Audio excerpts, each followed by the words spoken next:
तुम्हारा अन्नदाता, पग पग पर है संग तुम्हारे अन्नदाता। लहू किसानों का बन के पसीना सींचता है धरती का सीना। मेहनत का तेरी हक दिलवाने, नई तकनीक नई खोज बताने। पशुधन को गुणवान बनाना, पौध सुरक्षा को सिखलाना, खेती के सब गुर समझाने, भारत का सरताज बनाने। आठों पहर है संग तुम्हारे अन्नदाता, अन्नदाता। नमस्कार, मैं हूं आपके साथ निदा अहमद। आप सभी दर्शकों का अन्नदाता कार्यक्रम में स्वागत करती हूं। हर रोज की तरह कार्यक्रम में लेकर आई हूं खेती बाड़ी से जुड़ी हुई बहुत सी लाभकारी जानकारियां। तो चलिए सबसे पहले देखते हैं क्या है विशेष आज के कार्यक्रम में। जायद तिल की अधिक उपज देने वाली किस्में और वैज्ञानिक तकनीक से बुवाई।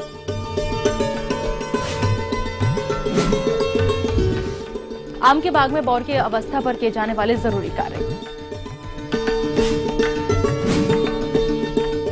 कड़कनाथ नस्ल की बैकयार्ड मुर्गियों का वैज्ञानिक तरीके से पालन है लाभकारी।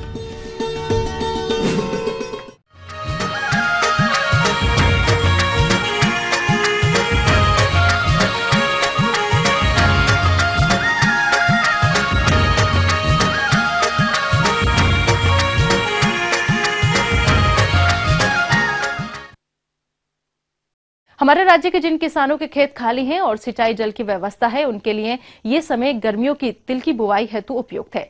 लेकिन वो इसकी खेती से अच्छा लाभ तभी ले सकते हैं जब जायद तिल की अधिक उपज देने वाली किस्मों का चुनाव करें और वैज्ञानिक तकनीक से इसकी बुआई करें। तो जायद तिल की वैज्ञानिक तकनीक से बुआई आप कैसे करें, आइए जानते हैं कृषि विज्ञान केंद्र कालूखेड़ा रतलाम के वैज्ञानिक डॉक्टर SP शर्मा से। किसान भाइयों को सलाह देना चाहता हूँ कि अभी वर्तमान में जिनके खेत खाली हो गए हैं, बहुत बढ़िया उचित समय है कि किसान भाई अपनी खेत में अभी जिनके पास सिंचाई की सुविधा है वो कम पानी और कम समय में गर्मी में तिल की खेती कर सकते हैं। इसके लिए ध्यान रखें, 2-3 बार खेत की अच्छे से 2 बार कल्टीवेटर चला के खेत को तैयार कर लें।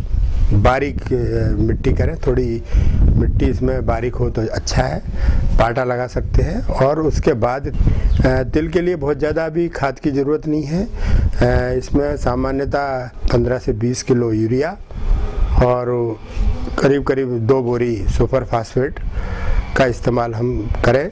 और जहाँ तक वैरायटी का सवाल है तो इसमें अभी टीकमगढ़ अनुसंधान केंद्र से जो किस्में निकाली गई हैं उनमें है TKG 22 लगा सकते हैं, TKG 306 लगा सकते हैं। ये दोनों वैरायटी गर्मी के लिए अच्छी उपयुक्त हैं। इसके लिए बीज बहुत ज़्यादा ज़रूरत नहीं है। किसान भाई यदि 1 बीघा में करीब करीब 1 किलो बीज की ज़रूरत है अधिकतम। बीज को फफूंदनाशक दवा से ज़रूर उपचारित कर लें, चाहे उसके लिए बीटावैक्स ले सकते हैं। वो भी 2.5 ग्राम प्रति किलो बीज से हल्का पानी का छींटा मारते हुए और उसको अच्छे से उपचारित करें। तिल की दोनों पद्धति से बुवाई कर सकते हैं। सामान्यतः किसान को थोड़ी सी तिल में लाइन सोइंग में दिक्कत जाती है, तो किसान भाई चाहे तो छिटकुआ पद्धति से भी बुवाई कर सकते हैं। क्यारी बना के 1 मीटर चौड़ाई पे लंबी कितनी भी हो क्यारी बना दें, जिससे पानी देने में सुविधा हो और बुवाई कर सकते हैं। और उसके बाद यदि नमी है तो ठीक है, नहीं तो बुवाई के बाद पानी हल्का सा पानी जरूर छोड़ दें। कतारों में बोनी करने पर सीड ड्रिल का प्रयोग किया जाता है, तो बीज दर घटाकर 3 से 4 किलोग्राम प्रति हेक्टेयर रखनी चाहिए। बोनी के समय बीजों का समान रूप से वितरण करने के लिए बीज को रेत, सूखी मिट्टी या अच्छी तरह से सड़ी हुई गोबर की खाद के साथ 1:20 के अनुपात में मिलाकर बोना चाहिए। कतार से कतार की दूरी 30 और पौधे से पौधे के बीच की दूरी 10 सेंटीमीटर रखते हुए लगभग 3 सेंटीमीटर की गहराई पर बोना चाहिए। नाइट्रोजन की शेष मात्रा पौधों में फूल निकलने के समय यानी कि बोने के 30 दिन बाद दी जा सकती है। यदि गंधक तत्व की कमी पाई जाती है तो वहां पर जिंक सल्फेट 10 किलोग्राम प्रति एकड़ की दर से भूमि में 3 साल में एक बार अवश्य प्रयोग करें।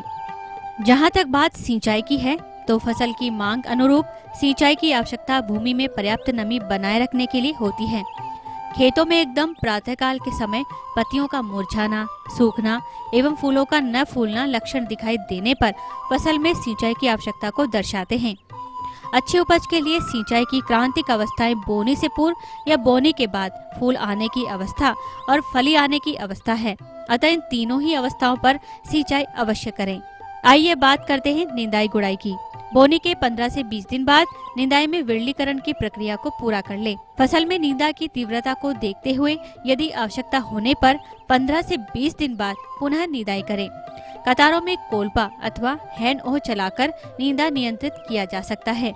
रासायनिक विधि से नींदा नियंत्रण हेतु एलाक्लोर 600 मिलीलीटर सक्रिय तत्व का छिड़काव पानी में घोलकर बोने के तुरंत बाद, किंतु अंकुरण के पूर्व करने से खरपतवारों को नियंत्रित किया जा सकता है। किसान भाइयों, यदि आप इन प्रबंधनों को अमल में लाकर तिल की खेती करते हैं तो आपको 200 से 250 किलोग्राम प्रति एकड़ उपज प्राप्त हो सकती है। तो ये थी कुछ उपयोगी जानकारियां। अब लेते हैं एक छोटा सा ब्रेक, जल्द लौटेंगे और कार्यक्रम में आगे हैं महत्वपूर्ण जानकारियां। बने रहिए हमारे साथ।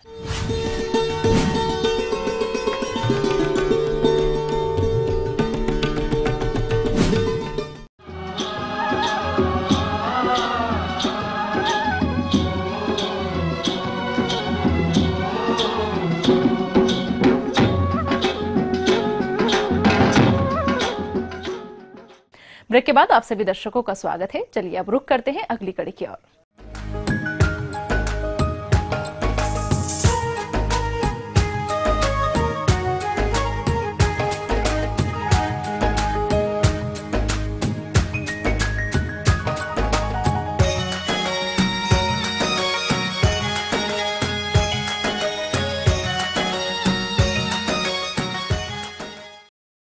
प्रदेश के जो किसान भाई आम के बाग लगाए हुए हैं उनके वृक्षों पर इस समय बोर आने लगा है।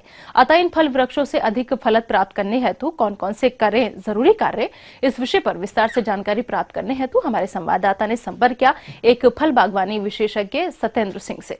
जो भी किसान भाई आम का बाग लगा रखे हैं, जिनका बाग 4 से 5 साल पुराना हो गया या इससे ऊपर का है, तो इस फरवरी माह में 2 चीजें होती हैं। पहले तो एक गहरी जुताई अपने बाग का जरूर कर लें। अक्टूबर नवंबर में भी कर लेते हैं। अगर बाग की जुताई लगभग 3 से 4 बार किए हों तो जो कीड़े पनपने वाले होते हैं मिट्टी में वो तो नहीं पनपते। आम के बागों में इस समय कुछ हानिकारक कीटों का प्रकोप देखने में आता है। अतः इन कीटों का समय पर नियंत्रण न करने पर आगे चलकर इन फल वृक्षों से अच्छी फलत की प्राप्ति नहीं हो पाती है। तो कौन कौन से कीट इस समय आम के वृक्षों को हानि पहुंचाते हैं तथा इन कीटों से कैसे नियंत्रण पाया जाए, आइए जानते हैं। सूट गॉल और बेबर्स 2 तरह के कीड़े लगते हैं। सूट गॉल के लिए एक चीज यूज करते हैं, इस्तेमाल करते हैं, वो है मोनोक्रोटोफास। मोनोक्रोटोफास 2.5 ml माने 2.5 ml दवा किसी भी फंगिसाइड के साथ, फंगिसाइड रहेगा 1.5 ग्राम के करीब, वो आप एक बार छिड़काव कर दें। फिर जो है लीफ बेवर का कीट तो पलता है मिट्टी में, तो एक गहरी जुताई कर लें और एक छिड़काव के बाद 15वें दिन बाद यदि आपका मोजर पूर्ण रूप से बाहर आ गया है, यदि नहीं आया है तो क्लोरोपाइरिफास 2.5 ml और 2.5 ग्राम सल्फर दोनों मिक्स करके और अपने आम के बाग की खूब अच्छी तरह से धुलाई कर लें। तो 2.5 ml 1 लीटर के लिए, अगर पेड़ बड़ा है तो हो सकता है कि 25 लीटर 50 लीटर हो, उस हिसाब से उस रेशियो से आप अपने दवा को बढ़ा लेंगे और उस दवा को प्रयोग करके अपनी पूरी बाग की धुलाई करेंगे। आम के वृक्षों पर दाना बनने की अवस्था पर बाग में कौन कौन से कार्यों को करना जरूरी होता है, आइए जानते हैं। अब जब आपका बौर आ गया तो आप देखें कि दाने की सेटिंग, दाना निकलना, दाना बनना चालू होगा। और जब दाना बनना चालू हो तो एक दवा आती है प्लेनोफिक्स। किसान आता है, कहता है कि साहब हमारा जो है वो गिरने लगा। आप ध्यान रखें कि जब दाना बनेगा, दाने की सेटिंग जब शुरू होगी, तब फिर हम बाग में पानी बिल्कुल नहीं डालेंगे। अगर जो किसान बाग में पानी लगाता हो वो अपना निश्चित रूप से पानी बंद कर दे इसी समय से। अभी बाग में किसी तरह का पानी नहीं लगाएंगे। दाने जब बनने लगे और मटर के दाने के बराबर दाने तैयार हो जाएं तो वो प्लेनोफिक्स एक दवा आती है, वो 1 ग्राम दवा 10 लीटर पानी के लिए पर्याप्त होता है। उसको घोल करके और उस दवा का छिड़काव करेंगे और दाना जब मटर के बराबर या उससे बड़ा हो जाए तो बाग की एक सिंचाई और ठीक लगभग 20 से 25 दिन बाद एक दूसरी सिंचाई करेंगे तो आपके बाग में अच्छा फलत आपको प्राप्त होगा।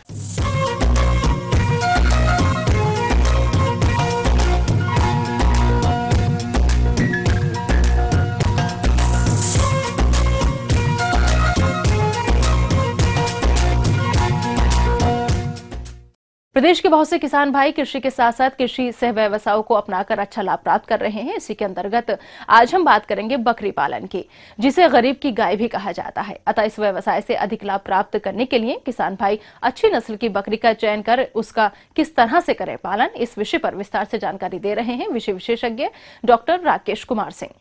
मैं आप लोगों को बकरी पालन के बारे में थोड़ा सा जानकारी दूंगा, क्योंकि हमारे किसान भाई खेती के साथ साथ अगर बकरी पालन अगर करें तो उनको बहुत अच्छी लाभ प्राप्त होगी। और कुछ अगर हमारे नवयुवक बकरी पालन एज ए कमर्शियल इस्तेमाल करें, कमर्शियल रूप से अगर करना चाहें तो उसे भी बहुत लाभदायक सिद्ध हो सकता है, क्योंकि बकरी पालन एक ऐसा व्यवसाय है जो कि कम पूंजी और कम ज़मीन में इसको प्रारंभ किया जा सकता है। बकरी पालन के लिए सबसे ज़रूरी चीज़ है कि उसकी आकार और जलवायु के हिसाब से कौन सी बकरी पाली जाए ताकि अधिक से अधिक लाभ प्राप्त हो सके। बकरी पालन व्यवसाय को सफल बनाने के लिए जरूरी है कि हमारे किसान भाई अपने क्षेत्र अनुसार बकरियों की उन्नत नस्लों का चयन करें, तभी उन्हें इस व्यवसाय से अधिक लाभ प्राप्त हो सकेगा। शारीरिक आकार के हिसाब से कई प्रकार की बकरी होती है, और जैसे कि बड़ी शारीरिक आकार वाली बकरियां हैं, जमुनापारी है, बीटल है, सिरोही है, और मध्यम आकार वाली जो बकरियां हैं वो मारवाड़ी है, मेहसाना है, और छोटी आकार वाली बकरी है जो बारबरी है। हमारे मैदानी क्षेत्र में जमुनापारी बकरी और बारबरी जो बहुत ही उपयुक्त बकरी है।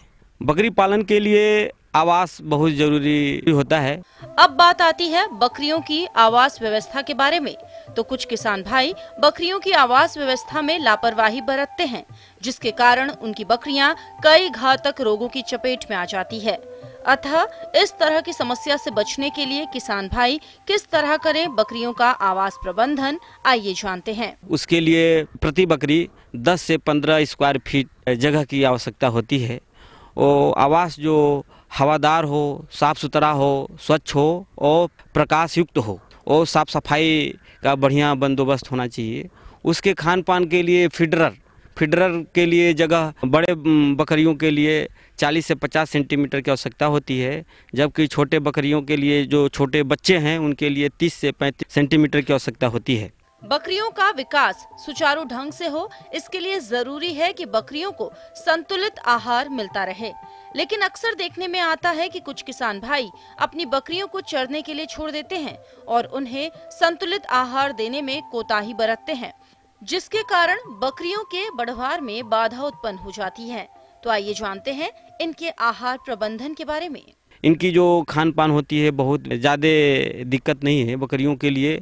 हालांकि ये बकरियां चरती हैं, और अगर 8 घंटे अगर बकरियां चरें तो इनको खाने के लिए इनके शारीरिक वजन का 1% ही पौष्टिक आहार देने से इनका काम चल जाता है। जैसे अगर कोई बकरी 25 किलो की है और 8 घंटे चर रही है तो इसको 250 ग्राम पौष्टिक चारा दिया जाए तो इनका काम चल जाता है। और अगर चारागाह अगर नहीं है, चराने की व्यवस्था नहीं है, तो बकरियों को बांधकर भी स्टॉल फीडिंग भी कराया जाता है।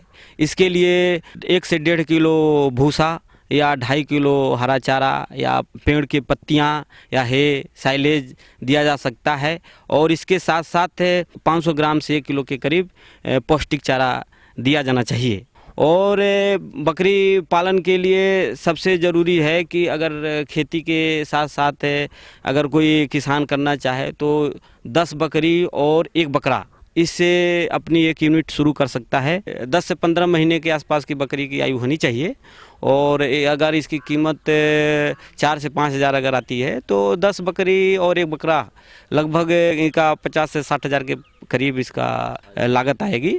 और 50 से 60 हज़ार बकरी को परचेज करने के लिए खरीदारी में हो गया और प्लस इनके आवास के लिए लगभग इनके कच्चा जो आपके अगल बगल जो है लोकली अवेलेबल जो है घास फूस हो लकड़ी के जो आवास बनते हैं उसको बनाने में लगभग कम से कम 10-15 हज़ार के करीब उसमें आ जाएगा। तो उसके बाद कम से कम 60-70 के आसपास आप एक 10 बकरी और 1 बकरे का एक यूनिट शुरू कर सकते हैं। आगे और भी है कुछ रोचक जानकारियां, पर यहाँ पर रुकेंगे एक और ब्रेक के लिए। जल्द हाजिर होते हैं।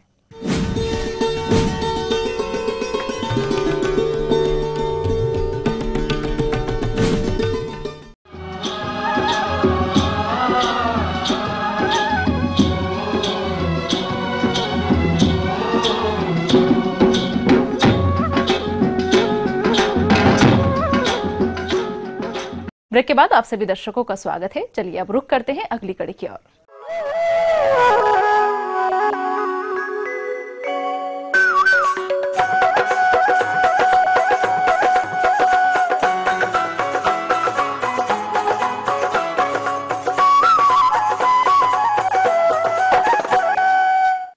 छोटे और मझोले किसान कृषि के साथ साथ कड़कनाथ नस्ल की बैकयार्ड मुर्गियों का पालन करके वो लाभ प्राप्त नहीं कर पा रहे हैं जितना कि मिलना चाहिए। यदि इनका पालन करते समय वैज्ञानिक तरीके से आवास और आहार प्रबंधन किया जाए और साथ ही इनका बीमारियों से भी बचाव किया जाए तो मिलने वाले लाभ को बढ़ाया जा सकता है। तो कड़कनाथ नस्ल की बैकयार्ड मुर्गियों का पालन वैज्ञानिक तकनीक से आप कैसे करें, इस बारे में सुझाव दे रहे हैं कृषि विज्ञान केंद्र झाबुआ के कार्यक्रम समन्वयक डॉक्टर IS तोमर।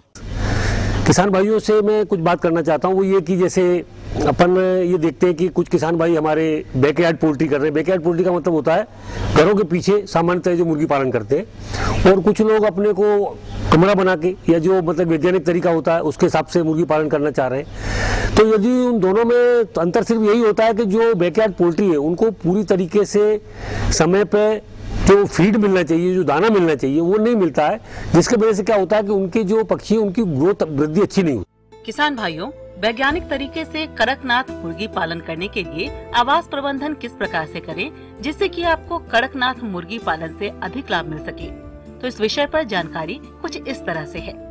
सामान्य रूप से जो आवास होते हैं वो यदि हम पक्का बनाएं, पक्का का मतलब ये होता है कि सामान्यतः जो ईंटों और सीमेंट से जुड़ाई करके बनाया जा सकता है। यदि कुछ किसान भाई चाहें तो अपने लोकली अवेलेबल, जैसे कुछ लोगों ने बांस के भी आवास बना लिए। नीचे ये जरूर ध्यान रखा जाता है कि नीचे के फर्श को पक्का कराया जाता है और फर्श में भी सामान्यतः करीब 1 से 1.5 इंच मोटी एक जो बुरादा होता है लकड़ी का, जो आरा मशीनों पर मिलता है, उसको नीचे बिछाया जाता है। वो इसलिए बिछाया जाता है कि जिससे वो जो लगातार 3 से 4 महीने तक उसमें जो बिछता या जो मतलब यूरिन वगैरह पास करेंगे तो वो उसको एब्जॉर्ब करने की उसमें ताकत होती है, तो लगातार एब्जॉर्ब करती रहती है। दूसरा, ये जो हमारे कमरे की पुताई होती है वो हम लोग चूने से करते हैं, और जब भी हमारा एक लॉट पूरा हो जाता है और उसके बाद में वो कमरा खाली होता है तो जो दूसरा लॉट होता है उस समय इस पूरे बुरादे को हटा देना चाहिए। साथ ही साथ उस कमरे की पुनः एक बार पुताई कर देनी चाहिए। थोड़ा सा अपन कुछ उसमें दवा मिला के पुताई कर सकते हैं जिसमें केमिकल हो, जिसके वजह से उसमें यदि कोई कीड़े मकोड़े या कोई वायरस वगैरह रह रहे हो तो उनसे अपन उसको बचा सकते हैं। ये अपने को सावधानी रखनी चाहिए। दूसरा, उसमें दिन में गर्मियों में हम उसके जो साइड में लाइट के लिए जो खंभे होते हैं उनको बंद कर देते हैं। गर्मी और सर्दियों में इसको दिन में खोल देते हैं, क्योंकि सर्दियों में दिन में उनको लाइट चाहिए होती है और गर्मी चाहिए होती है। और गर्मी के दिनों में चूंकि गर्मी काफ़ी लू चलती है उस समय इनको बंद कर देते हैं, रात में उसको खोल देते हैं। तो ये दोनों उल्टा रहता है कि किस तरह से। और जाली इसलिए बनाई जाती है जिससे लगातार हवा पास होती रहेगी तो क्या होगा कि पूरा उनको ईजी रहेगा। अंधेरे में इनको रखने में बहुत दिक्कत होती है, इसीलिए कोशिश की जाती है कि जितना जो आवास है वो लाइटेड हो, जिसमें लाइट अच्छी रहे, चाहे सनलाइट हो, आवश्यकता पड़े तो हमको उसको बल्ब भी जलाना पड़ता है।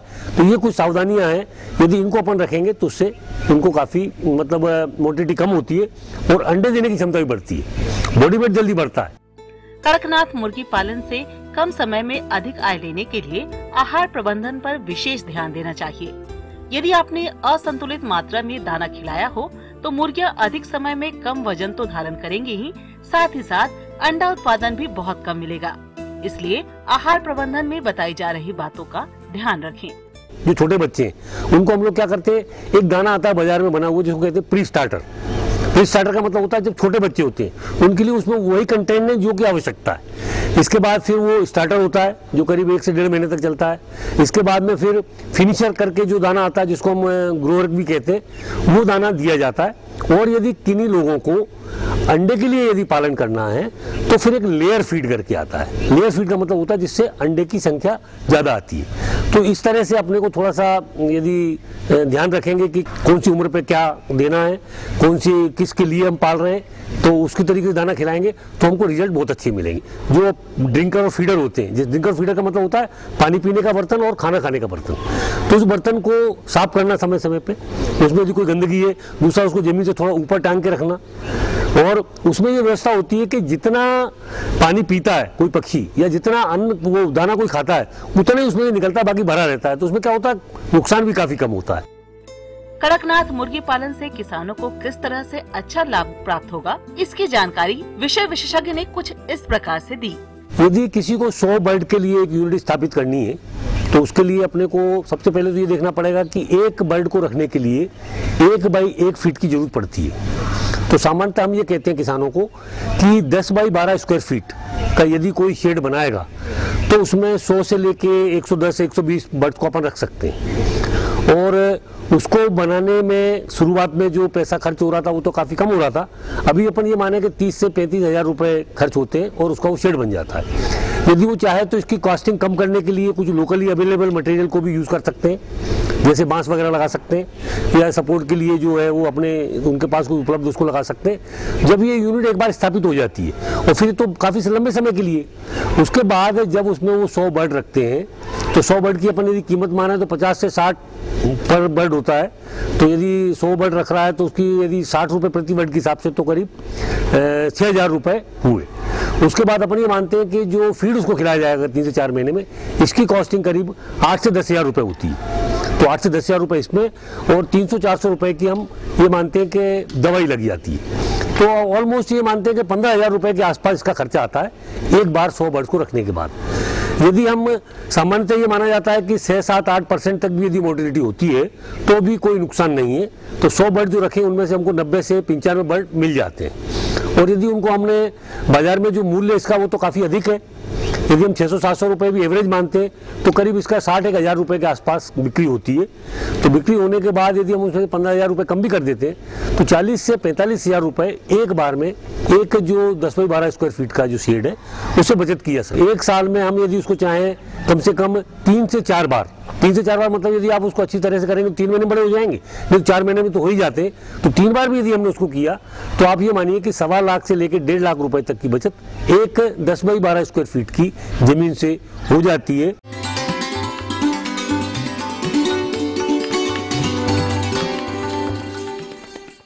अन्नदाता हेल्पलाइन निशुल्क फोन संपर्क सेवा के माध्यम से आपके द्वारा पूछे गए कृषि से जुड़े प्रश्नों में से एक या फिर 2 महत्वपूर्ण प्रश्नों को हम अपने कार्यक्रम में शामिल करते हैं।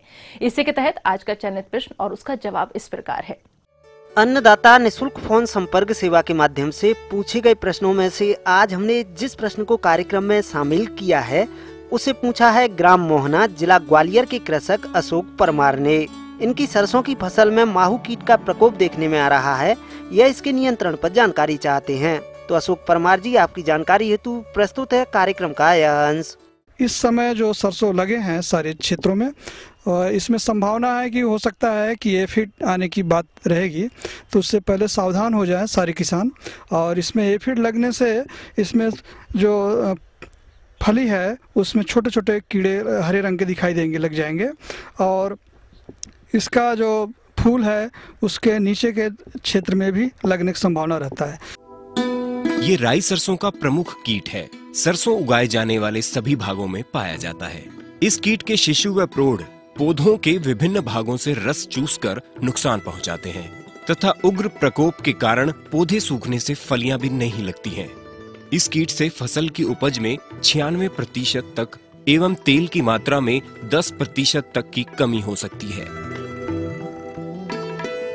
तो एफिड अगर लग भी गया है तो उसको गांव के भाषा में बोलते हैं माहो लग गया है। उस माहो को कंट्रोल करने के लिए एडमायर जो है 5 लीटर पानी में 1 ml घोल करके इसको छिड़काव मारेंगे, या कॉन्फिडोर 5 लीटर पानी में 1 ml घोल करके छिड़काव मारेंगे तो सारे एफिड का कंट्रोल हो सकता है। फसल की बुआई 15 अक्टूबर के आसपास करनी चाहिए तथा नत्रजन की संस्तुत मात्रा का प्रयोग करना चाहिए। चेपा फसल के बाहरी पौधों पर पहले आक्रमण करता है, अतः ग्रसित टहनियों को 2-3 बार तोड़कर नष्ट कर देना चाहिए। अभी जो दवा की बात है कि इसमें दवा छिड़काव कब करें, इसमें फूल आ जाने के बाद सुबह के समय रासायनिक दवाओं का छिड़काव न करें। उसमें कभी संभावना रहता है कि मधुमक्खी जो है विजिट करता है, तो उस समय उस दवा का छिड़काव करेंगे तो मधुमक्खी मारी जाएगी। तो कोशिश करें कि शाम के समय दवा का छिड़काव करें, और अगर संभव हो तो आप जो है नीम का तेल या करंज का तेल छिड़काव करेंगे तो उससे हमारे इस पे पॉलिनेशन पर भी असर नहीं पड़ेगा और मधुमक्खियों के ऊपर भी असर नहीं पड़ेगा। अगर बहुत ज़रूरी है तो उस जगह पर ऑर्गेनिक जो नीम का तेल या करंज का तेल ही छिड़काव करें तो ज़्यादा अच्छा रहेगा।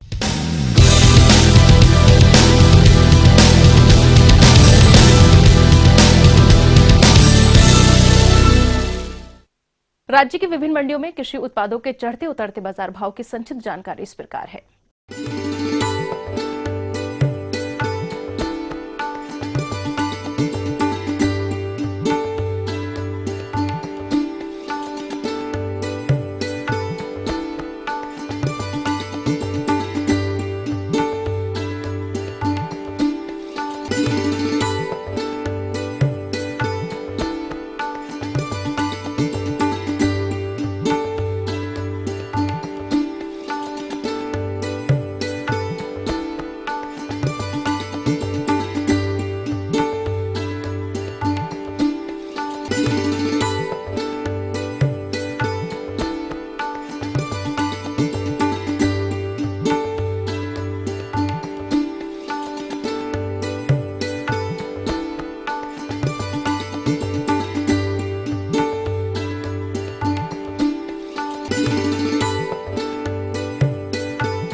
अब आइए देखते हैं कल दिखाए जाने वाले कार्यक्रम की मुख्य झलकियां। उन्नत तरीके से अंगूर की बागवानी कर एक किसान कमा रहे हैं भरपूर आमदनी। अधिक उपज के लिए कैसे करें बसंतकालीन गन्ने की बुवाई। हम ये उम्मीद करते हैं कि आज का कार्यक्रम आप सभी दर्शकों के लिए उपयोगी रहा होगा। किसान भाइयों, अन्नदाता आपकी सेवा के लिए संकल्परत है। कृषि संबंधित समस्या और सुझावों के लिए आप हमें इस पते पर संपर्क कर सकते हैं। प्रोड्यूसर अन्नदाता, ETV Madhya Pradesh Chhattisgarh, Ramoji film city Hyderabad 501512। साथ ही आप हमें ईमेल भी कर सकते हैं। हमारा ईमेल है annadatamp@etv.co.in। इसके अतिरिक्त आप हमें निःशुल्क हेल्पलाइन नंबर 180010084599 पर सोमवार से शनिवार सुबह 10 से शाम 4 बजे के बीच संपर्क कर सकते हैं। फिलहाल अन्नदाता की पूरी टीम को आप दीजिए इजाजत। कल फिर इसी समय आपसे होगी मुलाकात कृषि संबंधित कुछ और महत्वपूर्ण जानकारियों के साथ। नमस्कार।